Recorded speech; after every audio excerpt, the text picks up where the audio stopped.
¿Sí visualizan la pantalla? Sí, Doc. Sí, Doc. Ya.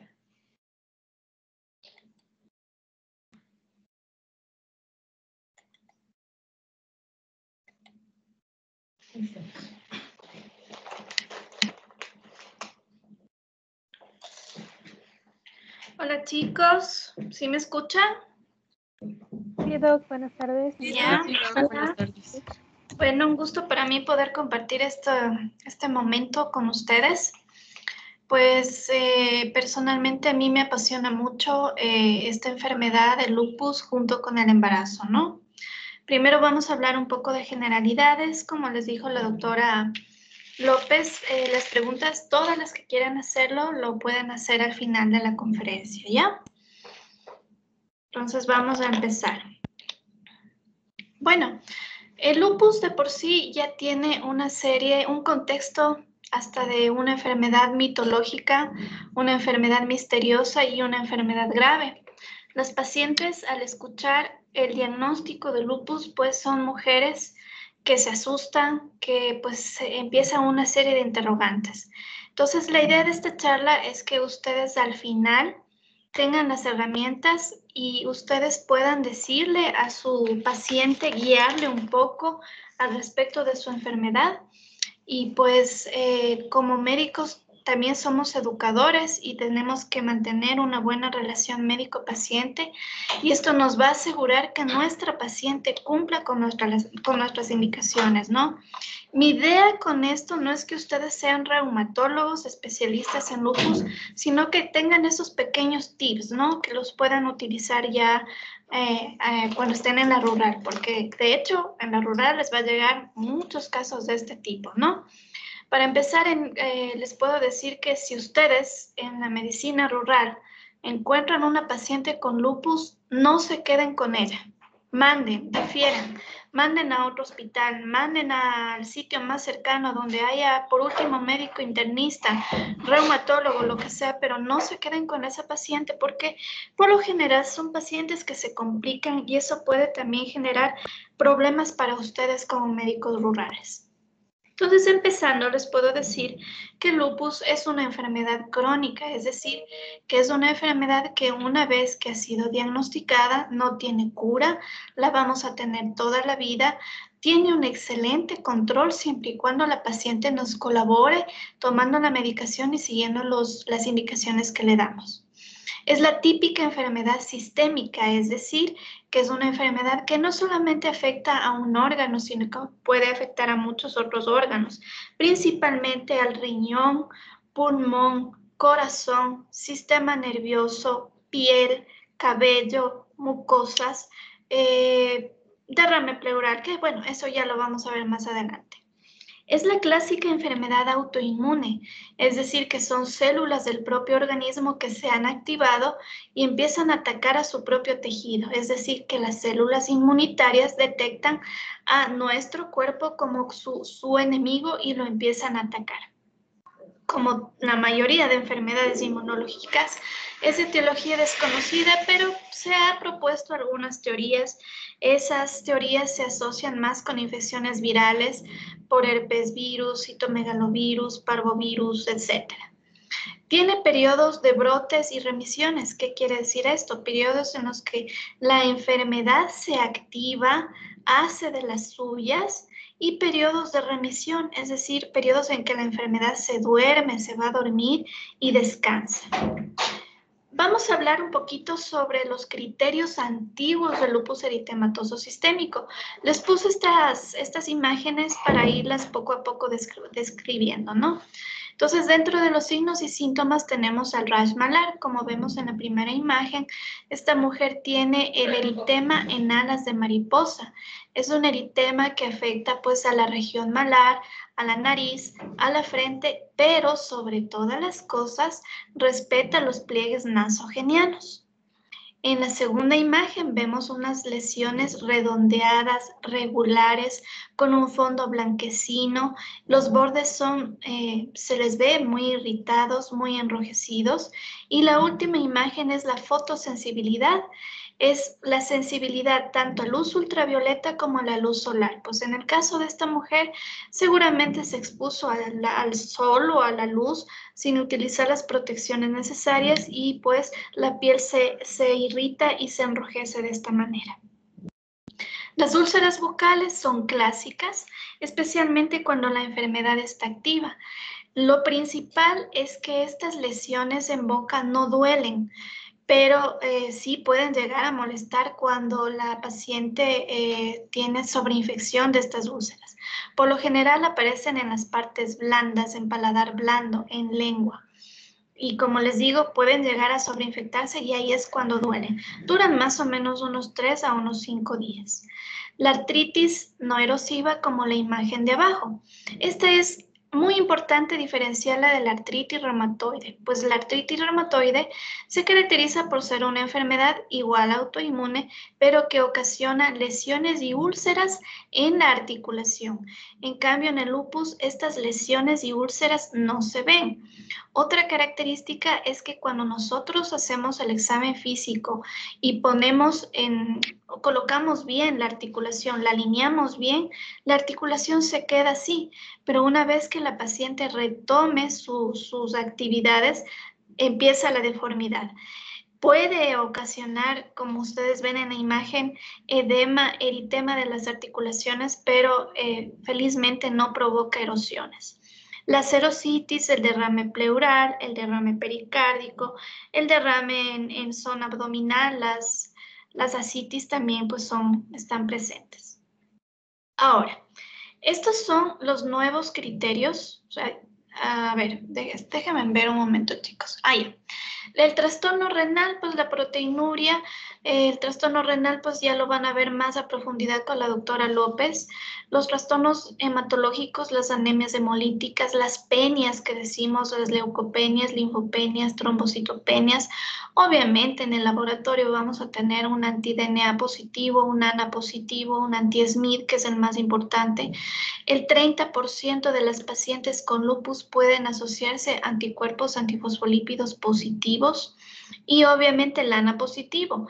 Vamos a recordar un poquito la inmunología. El ANA es el nombre del conjunto y dentro de este conjunto hay un montón de anticuerpos que de acuerdo a lo que salga positivo nos podemos dirigir a pensar en tal o cual enfermedad. La epidemiología, pues 4 de cada 100,000 habitantes la padecen, el 90% son mujeres, de cada 10, 9 son mujeres, 1 es varón, ocurre en todas las razas, sexos y todas las edades, ¿sí?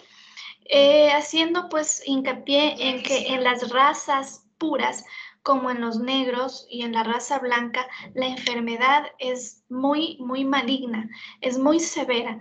Mientras tanto, nosotros que somos mestizos, el mestizaje ha logrado que estas enfermedades sean un poquito más benignas y de tal manera que no sean tan graves.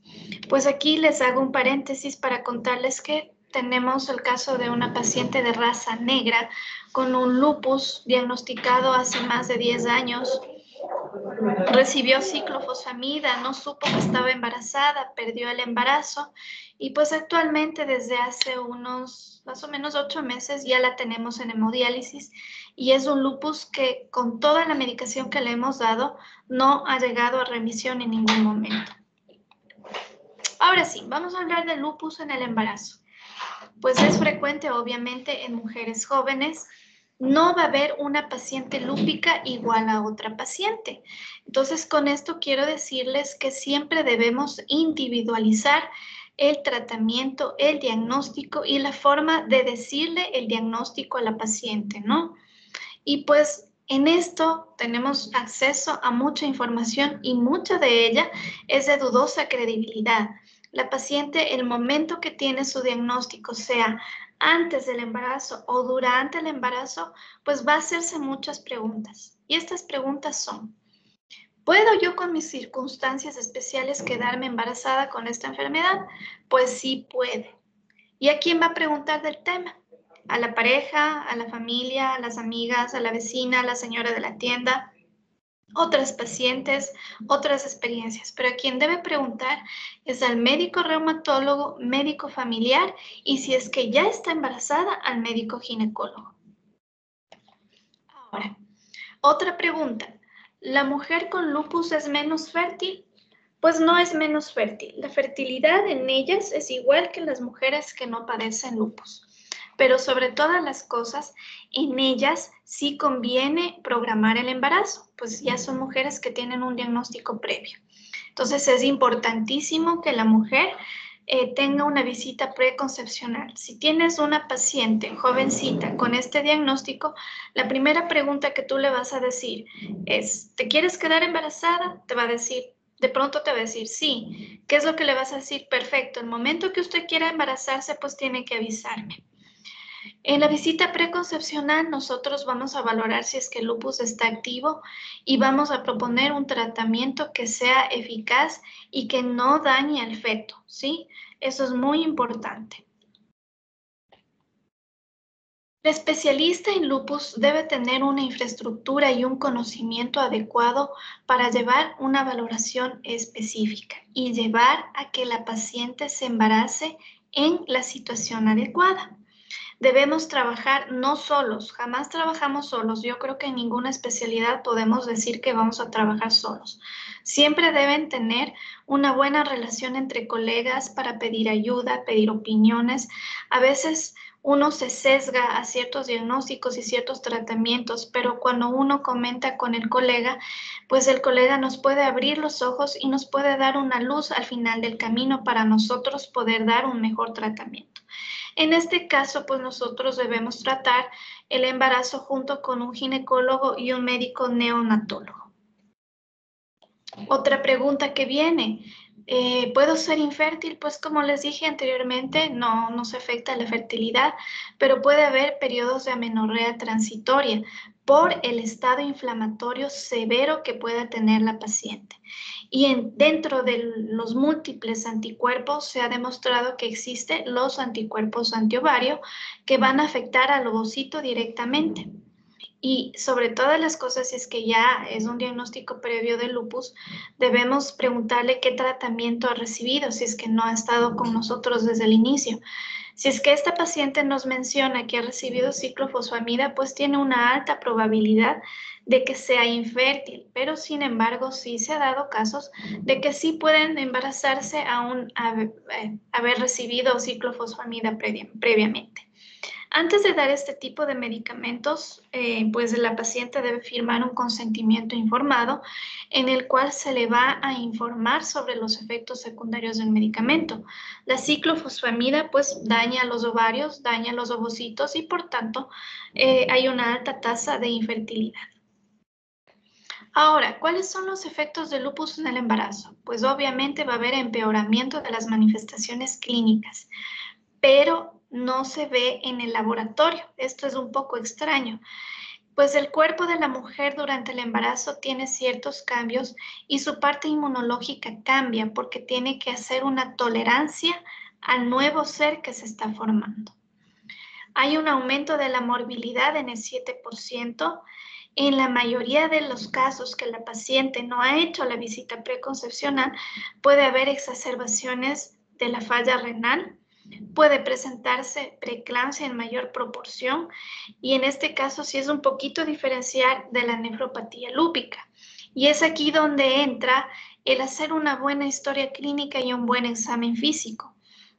Recuerden, el hemo es una extensión del examen físico.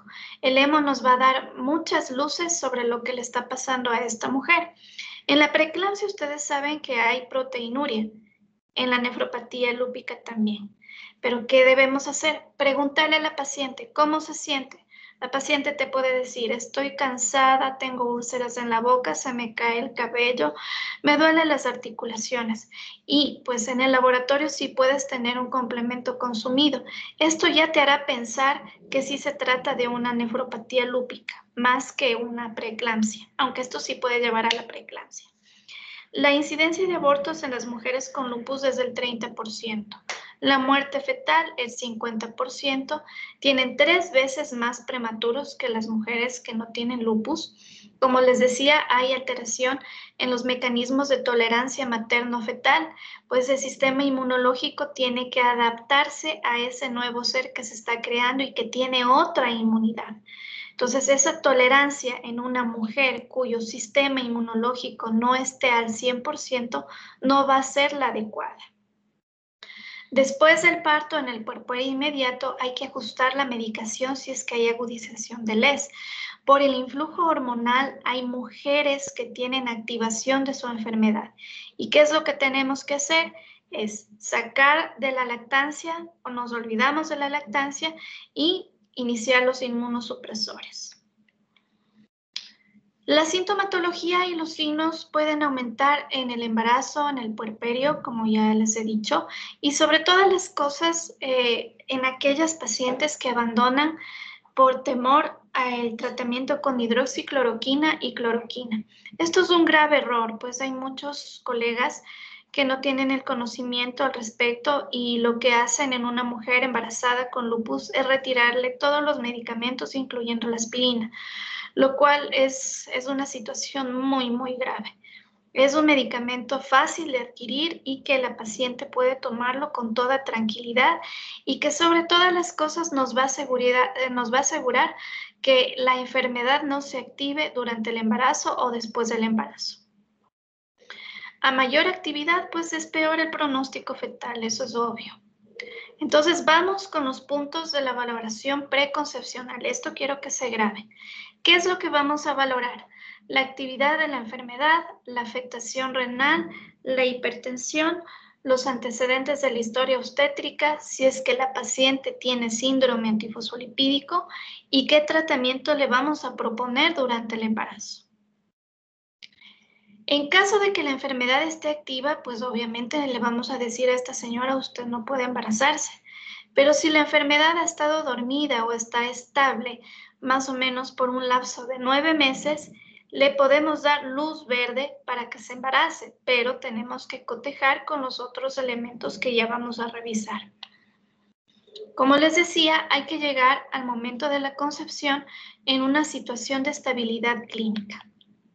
Vamos a hablar un poquito de la afectación renal, pues en el 33% de las pacientes con insuficiencia renal crónica van a experimentar un deterioro irreversible de su función renal. Es decir, si su riñón estaba afectado, se afecta durante el embarazo mucho más, pues ya es un daño que no podemos hacer nada. Insuficiencia renal crónica de igual manera está asociada a una mayor cantidad o incidencia de complicaciones en la madre y por lo general son las preeclampsias. Esto me paso porque es algo de riñón que ya van a ver más adelante. Hipertensión. Toda paciente, independiente de que tenga o no tenga lupus, su presión arterial tiene que ser vigilada en cada control con el ginecólogo. La hipertensión arterial por sí sola, fuera de lupus, supone un riesgo del 25% de desarrollar preeclampsia. Como sabemos, la preeclampsia es un trastorno específico de la mujer embarazada, cuyo tratamiento es terminar el embarazo lastimosamente. Por tanto, es fundamental que durante todo el embarazo nosotros tomemos la presión y también el ginecólogo en sus controles tome la presión. Y sobre todas las cosas también buscar si es que no hay aparición de proteínas en la orina. La hipertensión nos puede dar también un riesgo de prematuridad hasta en el 28% o si no de recién nacidos que son muy pequeñitos. Hablemos de la historia obstétrica. La historia obstétrica previa nos puede dar una luz sobre lo que puede pasar en el siguiente embarazo. Si esta señora nos cuenta que tuvo un aborto, que tuvo un embarazo anterior muy difícil, que tuvo una preeclampsia, que fue un hijo prematuro, que tuvo que pasar en reposo, que tuvo síndrome de HELP o que tuvo una preeclampsia, esto nos puede decir que en el segundo embarazo puede estar sucediendo lo mismo o algo peor. Si es que la paciente nos está diciendo esto, pues lo ideal es estar a tomar aspirina 100 miligramos. Con esto evitamos preeclampsia. Hablemos un poco de síndrome antifosfolipídico. El síndrome antifosfolipídico está asociado al lupus eritematoso sistémico en el 30% de las pacientes. ¿Y qué es lo que ocasiona? Trombosis materna, complicaciones obstétricas por las mismas trombosis maternas, la muerte fetal, la prematuridad, preeclampsia, abortos a recurrencia. No es lo mismo tener síndrome antifosfolipídico que tener anticuerpos antifosfolipídicos circulantes. Perdón. Tener síndrome antifosfolipídico es una mujer que ha tenido trombosis, abortos a recurrencia.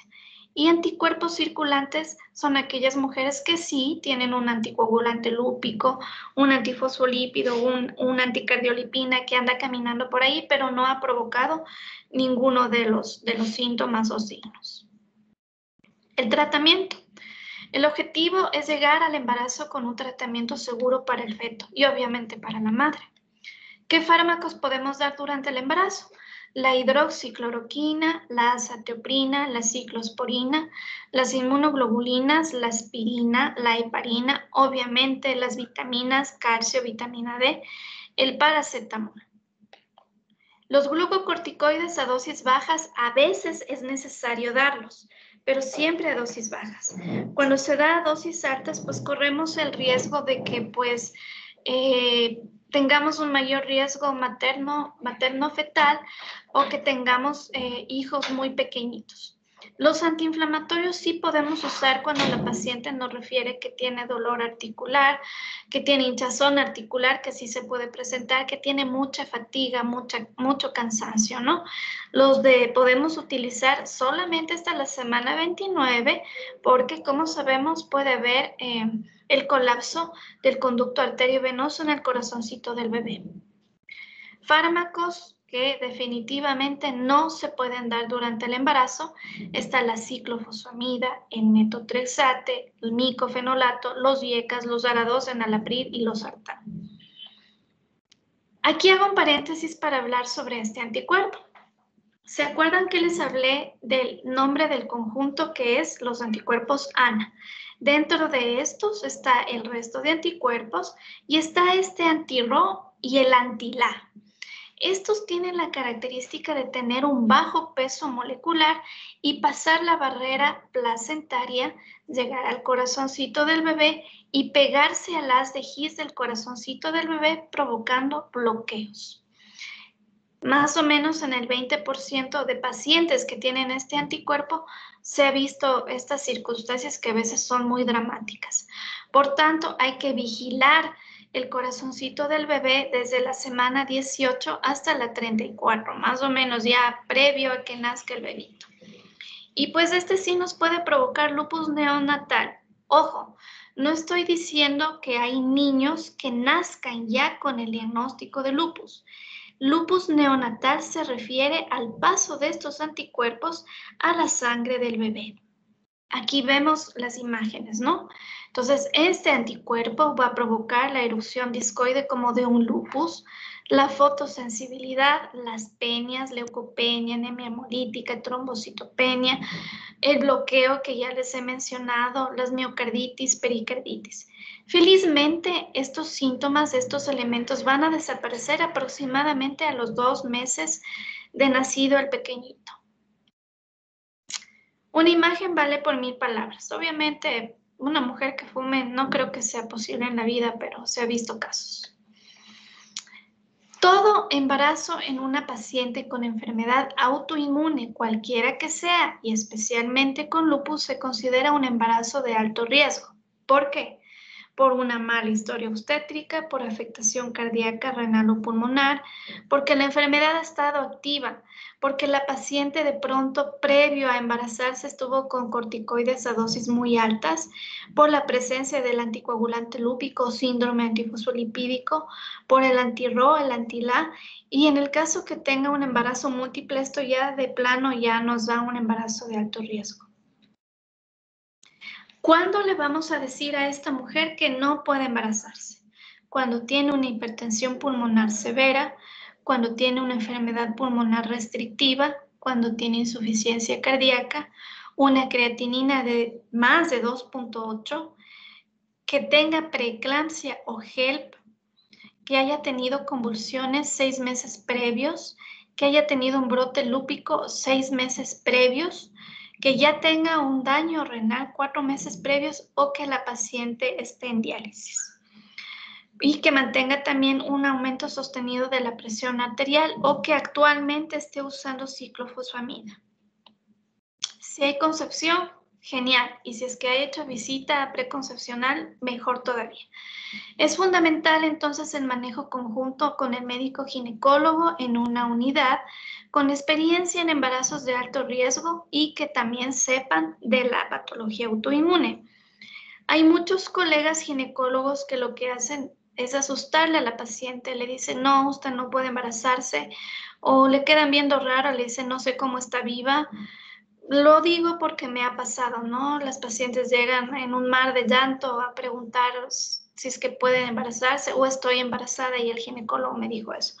Entonces hay que tener un poco de empatía y de tacto para poder dar la noticia a la paciente, ¿no?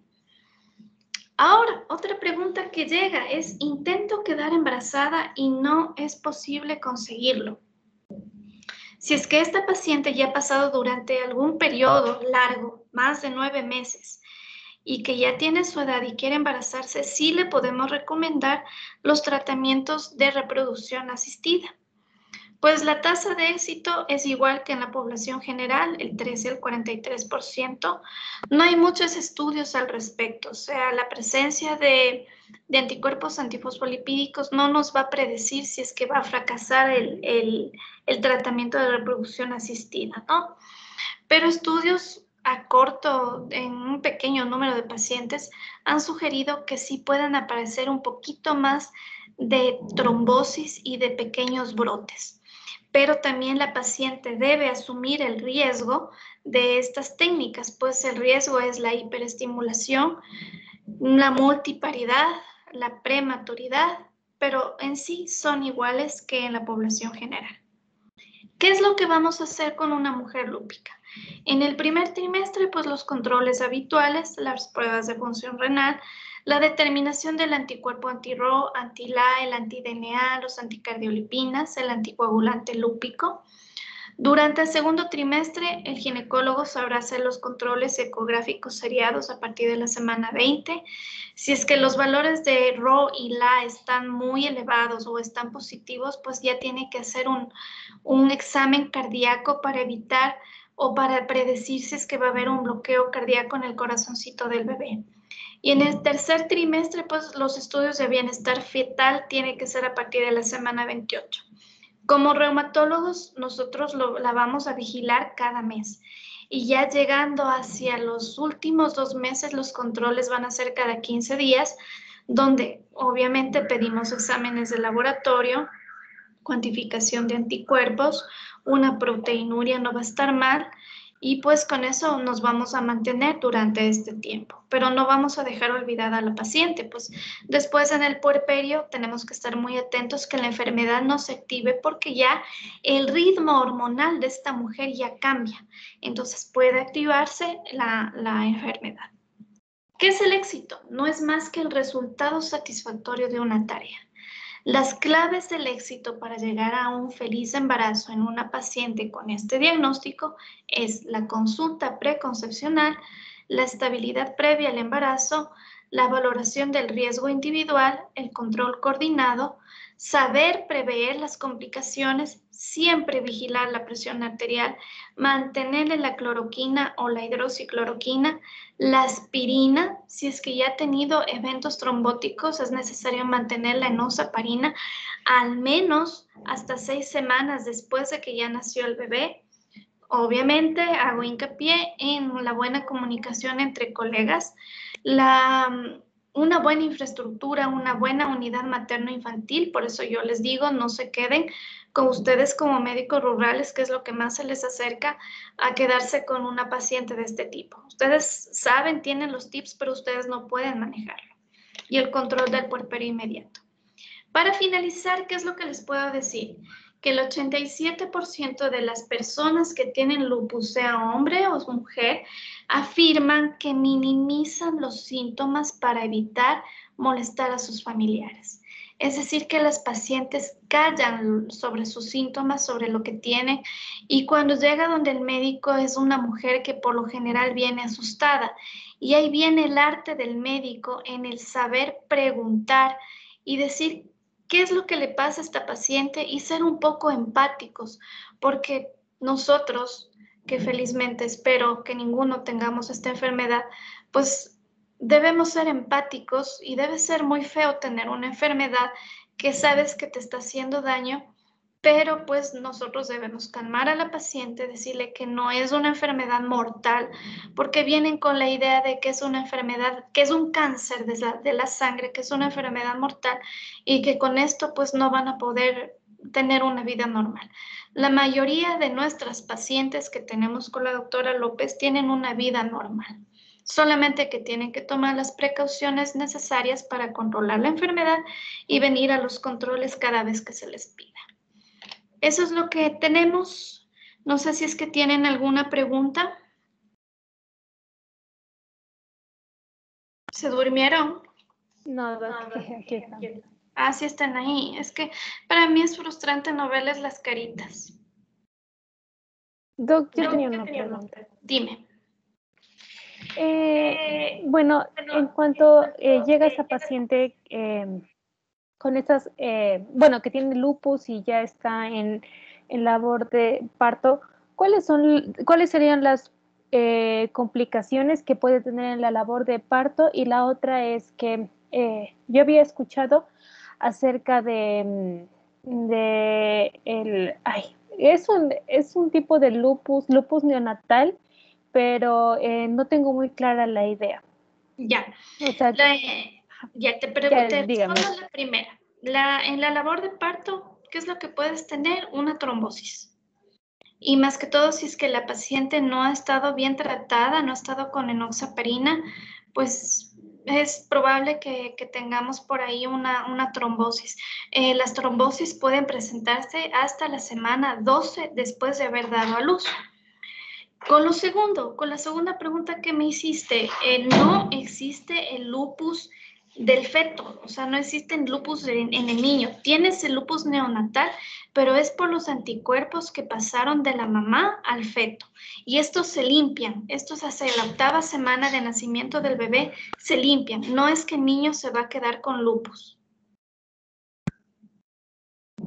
¿Te sirvió? Sí, Doc, muchas gracias. ¿Qué más? Doc, buenas tardes. Yo también tengo otra preguntita. Claro. ¿Cuál es el pronóstico de la paciente una vez que ya tiene o sea, ya pasa el embarazo, respecto a la función de los riñones? ¿Tiene algún riesgo de desarrollar alguna enfermedad renal o algo? Si es que la paciente ya ha tenido un diagnóstico previo y si es que ha hecho todos los pasos que hemos hablado, pues no va a tener mayor implicación a nivel renal. Pero si la paciente debuta con lupus o nos enteramos recién que ha tenido lupus durante el embarazo, no hemos tenido pues la conexión o no hemos tenido los parámetros bien claros con respecto al tratamiento, sí puede haber una falla renal. Creo que, Cris, tú puedes aclararles un poco más. Yo les voy a dar la clase, ya. siguiente clase. La doctora López les va a dar la clase y ahí les va a aclarar todo eso. Listo, muchas gracias, Doc.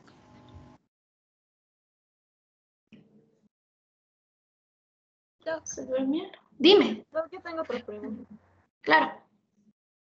Ya, Doc, en el caso de que una paciente que tenga un lupus eritematoso mal controlado y se quede embarazada, o sea, ¿cómo sería nuestro proceder y cuáles serían las complicaciones más frecuentes que podría tener? Chuta, pedir a Diosito, que no pase nada. Ya, pues ni modo, una paciente que no se haya controlado, tenemos que rápidamente empezar el tratamiento, hidroxicloroquina con ella, enoxaparina es más seguro. Si es que está muy activa, se puede dar glucocorticoides, no más de 5 miligramos. Si es que de pronto, casos sí he tenido que han tenido derrame pleural, derrame pericárdico, se puede dar hasta 500 miligramos de bolos intravenosos por 3 días, pero ahí sí, a la buena de Dios, hemos tenido un caso muy, muy feo con respecto a tu pregunta, un caso que terminó muy mal, demasiado mal.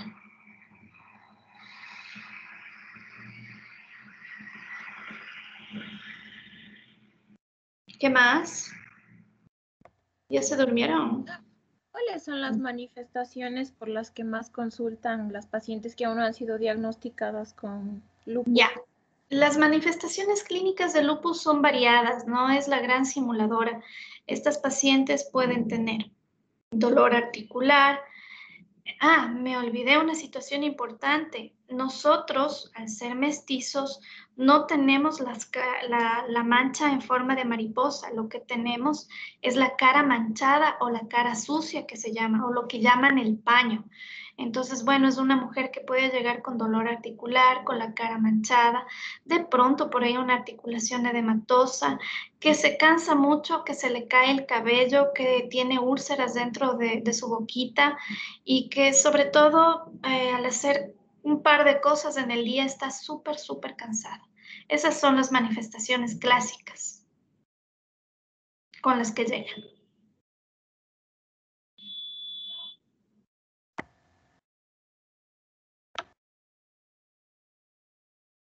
Yo tengo una preguntita.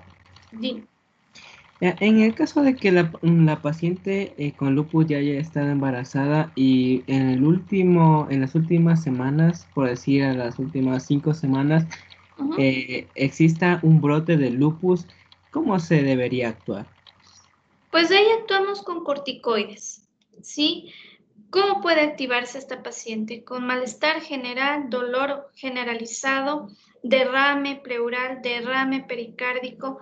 Ahí lo que hacemos es dar bolos de metilprednisolona tratando de no llegar a 1 gramo, sino 500 miligramos es suficiente. Podemos dar azatioprina, podemos dejarle con hidroxicloroquina. La enoxaparina es algo que no les puede faltar. Eso es lo que hacemos. Gracias. Ok.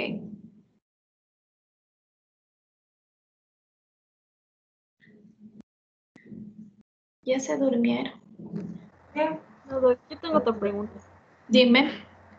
Doc, por ejemplo, ¿en qué edades es más frecuente que se presenten los primeros síntomas de lupus? Y si es que, por ejemplo, pueden presentarse en personas mayores y si es que esto tiene alguna varianza en cuanto a la presentación de los síntomas, tal vez es Claro. más grave en personas mayores. Muy buena tu pregunta. La edad que frecuentemente se presenta esta enfermedad es entre los 25 y 35 años, precisamente en la edad fértil de la mujer. Los síntomas, pues los clásicos que ya les he indicado. El lupus en el anciano ya es una patología muy aparte, es una patología que pudo haber pasado desapercibida toda su vida y que llega el ancianito acompañado de su familiar con mucho dolor articular, nunca ha tenido fotosensibilidad, pero un dolor articular que le incapacita realizar sus actividades de la vida diaria. Al examinar no encuentro deformidades como la artritis reumatoidea. Entonces, ahí empiezo a sospechar que se trata de un lupus. El lupus en el anciano se manifiesta muy diferente al lupus en una persona entre los 25 y 35 años. Pero el manejo es igual, igualito. Listo, Doc, muchas gracias.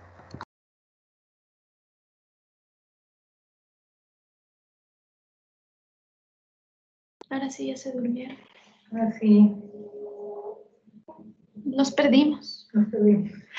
Bueno, chicos, yo les voy a hablar en la siguiente clase sobre ya más específicamente sobre nefropatía lúpica y ahí, bueno, contestaremos los interrogantes que surjan en relación a lo que les quede de dudas, ¿no? Listo, Doc, muchas Doc, gracias. gracias. Muchas gracias. Gracias. Estamos conectando otro día. Que les vaya bien. Gracias, Doc. Igual, Hasta luego. Doc, gracias. También. Hasta luego.